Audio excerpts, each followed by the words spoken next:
Varahi silks వారి grand festive celebrations పొందండి 10,000 రూపాయలు ఆపై కొనుగోలుపై బంగారు నాణెం ఉచితంగా.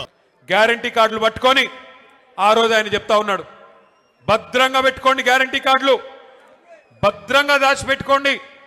100 రోజుల్లో ఇది చాలా విలువైన కార్డు. ఈ కార్డుని మరి భద్రంగా పెట్టుకుంటే 100 రోజుల తర్వాత మా గవర్నమెంట్ రాగానే 2,500 మహిళలకు ఇస్తాం, 4,000 రూపాయలు ముసలోళ్ళకి ఇస్తాం, తులం బంగారం ఇస్తాం, 2 లక్షల ఉద్యోగాలు ఇస్తాం, భద్రంగా పెట్టుకోండి కార్డు అన్నారు బట్టి గారు.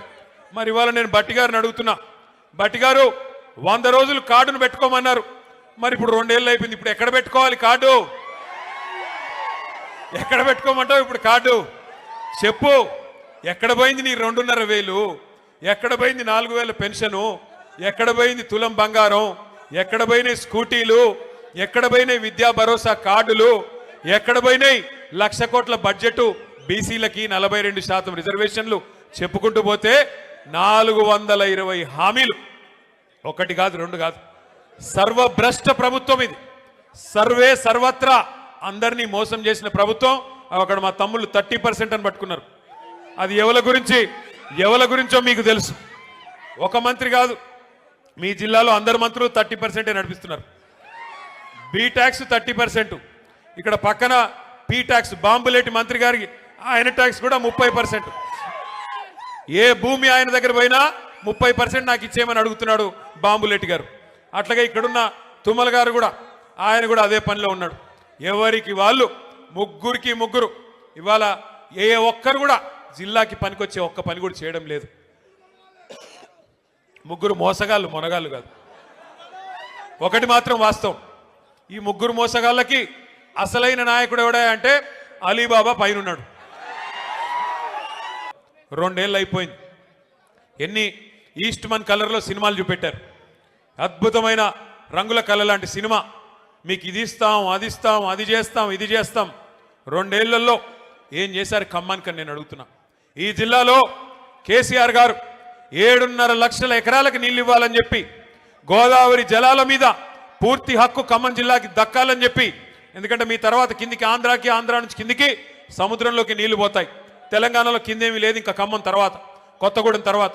కాబట్టి మన నీళ్లు, మన గోదావరి నీళ్లు మరి ఏవైతే పూర్తి స్థాయిలో ఖమ్మం జిల్లాకి దక్కాలో దానికోసం సీతారామ సాగర్ అనే ప్రాజెక్టును అద్భుతంగా డిజైన్ చేసి 7.5 లక్షల ఎకరాలు, కొత్తగా 3,40,000 ఎకరాల ఆయకట్టు, అట్లాగే స్థిరీకరించబడే ఆయకట్టు ఏదైతే ప్రస్తుతం కృష్ణ కింద ఉందో, ఎన్ఎస్పి కింద ఉందో దాన్ని కూడా స్థిరీకరించడానికి మరొక 3.5 లక్షల ఎకరాలకి, మొత్తం కలిపి 7.5 లక్షల ఎకరాలకి నీళ్ళిచ్చే ప్రతిపాదించే ప్రాజెక్టు సీతారామ సాగర్.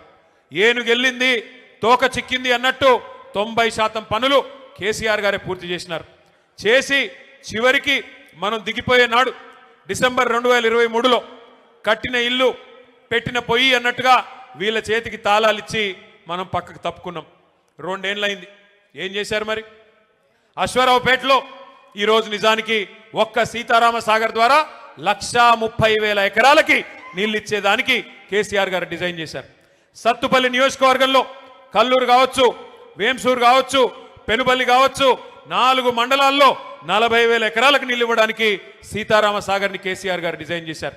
ఇవాళ ఇల్లెందు నియోజకవర్గంలో 20,000 ఎకరాలకు నీళ్లు రావాలి, కొత్తగూడెంలో 10,000 ఎకరాలకు రావాలి, అట్లాగే వైరా నియోజకవర్గంలో 20,000 ఎకరాలకు నీళ్లు రావాలి.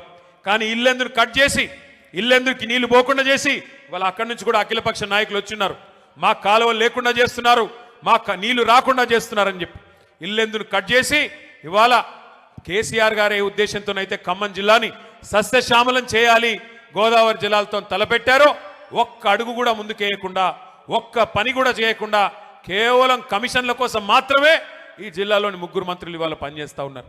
వాస్తవానికి 2 ఏళ్లలో ఏం జరిగింది, ఏం ఒరిగింది తెలంగాణకి అంటే ఒక్క మాటలో చెప్పేయచ్చు.